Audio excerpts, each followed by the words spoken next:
भोजन का शिकार नहीं कर पाता था। उसको खाने की तो बहुत भूख लगती थी पेट में तो, लेकिन वो बहुत कमजोर होने के कारण वो अपना शिकार खुद नहीं कर पा रहा था। एक लोमड़ी उसकी गहरी दोस्त थी और उसी जंगल में एक लोमड़ी भी रहती थी। वो उसकी बहुत ही अच्छी दोस्त थी। किसकी दोस्त थी? शेर की। लोमड़ी किसकी दोस्त थी? शेर की। हर बीतते दिन के साथ वो और कमजोर होता है। जैसे जैसे उसको हम भी अगर खाना खाएंगे तो हमको तो एनर्जी ताकत आएगी। अगर हम खाना नहीं खाएंगे, हमें भूख तो लगती है और हम खाना नहीं खाएंगे तो हम कमजोर होंगे। वैसे ही शेर को बहुत भूख लगती थी, लेकिन वो कमजोर होने के कारण अपना शिकार नहीं कर पाता था और वैसे वैसे दिन दिन वो कमजोर होता जा रहा था। उसे लगा कि अगर ऐसा कुछ और दिनों तक चलता रहा तो वह मर जाएगा और ज्यादा दिन अगर वो खाना नहीं खाएगा तो शेर मर जाएगा। वो ये सोच रहा था कि अगर मैं ज्यादा दिन भूख सहन करूंगा और खाना नहीं मिलेगा मुझे भोजन तो मैं मर जाऊंगा, तो वो मर जाएगा। तब उसने किसी तरह खुद के लिए भोजन की व्यवस्था करने के बारे में सोचा। फिर उसने सोचा कि अब मुझे भूख तो बहुत लगती है, तो अब मुझे खाने के लिए कुछ ना कुछ तो करना पड़ेगा। शेर ने एक योजना बनाते हुए अपनी मित्र लोमड़ी से कहा, प्रिय मित्र, मैं जंगल का राजा हूँ। शेर लोमड़ी के पास गया और उसने क्या कहा, मैं कौन हूँ? जंगल का राजा। शेर को क्या होता है? जंगल का राजा होता है। जंगल का राजा सभी पशुओं में कौन होता है? शेर। तो मुझे शिकार के लिए नहीं जाना चाहिए। मैं मित्र होने के नाते आपका कर्तव्य है कि आपको प्रतिदिन मेरे लिए भोजन के लिए जानवर ला करना होगा। फिर उसने क्या बोला लोमड़ी को, क्या तुझे क्या काम करना है? तू मेरी दोस्त है अच्छी, तो तुझे क्या करना है कि रोज मेरे लिए जंगल से एक जानवर ला के मुझे खाने के लिए देना है। तुझे मेरी ये मदद करनी पड़ेगी। आप बहुत बुद्धिमान और चतुर है। लोमड़ी को क्या अच्छा उसको बोला।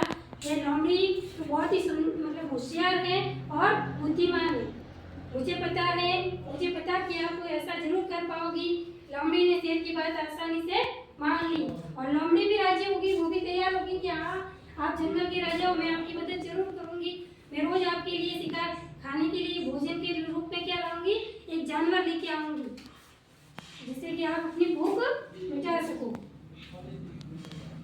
लोमड़ी की मुलाकात सबसे पहले गधे से हुई। लोमड़ी किसके पास गई? सबसे पहले गधे के पास।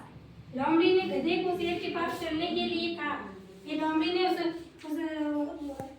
ने गधे को क्या कहा कि गधे चल, तू मेरे साथ चल। गधा शेर से बहुत डरता था और गधे को तो शेर से बहुत डर लगता था। तो लोमड़ी ने जब उसको बोला कि तू मेरे साथ चल, तो उसको डर लगने लगा। डर कर उसने लोमड़ी से इसका कारण पूछा। तो गधे ने पूछा कि क्या काम है, तू मुझे शेर के पास क्यों ले जाना चाहती है? लोमड़ी बोली, आप बहुत ही भाग्यशाली है।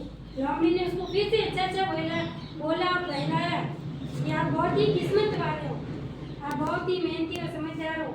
आप कैसे हो? बहुत ही मेहनती और समझदार हो। उसको हम किसी को ले जाते बहला के तो वो अच्छा बोलेंगे, तू ही आएगा साथ में हमारे, बिना तो आने वाला नहीं है। तो लोमड़ी ने उसकी बहुत तारीफ की। किसकी तारीफ की? गधे की बहुत तारीफ की कि आप बहुत ही मेहनती और समझदार हो। ऐसा शेर ने आपको अपना मुख्यमंत्री चुना है और शेर ने आपको क्या बनाया? आपका मुख्यमंत्री बनाया। इसलिए आपको मेरे साथ चलना है। अपनी प्रशंसा सुनकर खुश हो गया। कोई भी अपनी बड़ाई या प्रशंसा सुनता है तो खुश होता ही है। तो शेर भी गधा भी खुश हो गया और शेर के पास जाने के लिए तैयार हो गया। फिर गधा तैयार हो गया कि अब ये इतनी प्रशंसा करे तो मैं तेरे साथ आने के लिए तैयार हूँ। शेर की गुफा के पास पहुंचकर गधा डर गया। गधा वहाँ चला तो गया, लेकिन वहाँ जाके उसको तो डर लगने लगा।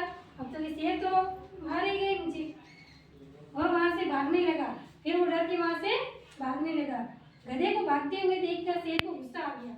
शेर तो भूखा बैठा था। उसने तो सोचा, ओ आज तो मजे हो गए, आज तो मेरा शिकार आ रहा है, आज तो मुझे भोजन मिलेगा। वो तो गधे को देख के खुश हो रहा था और जैसे ही गधा भाग गया तो शेर को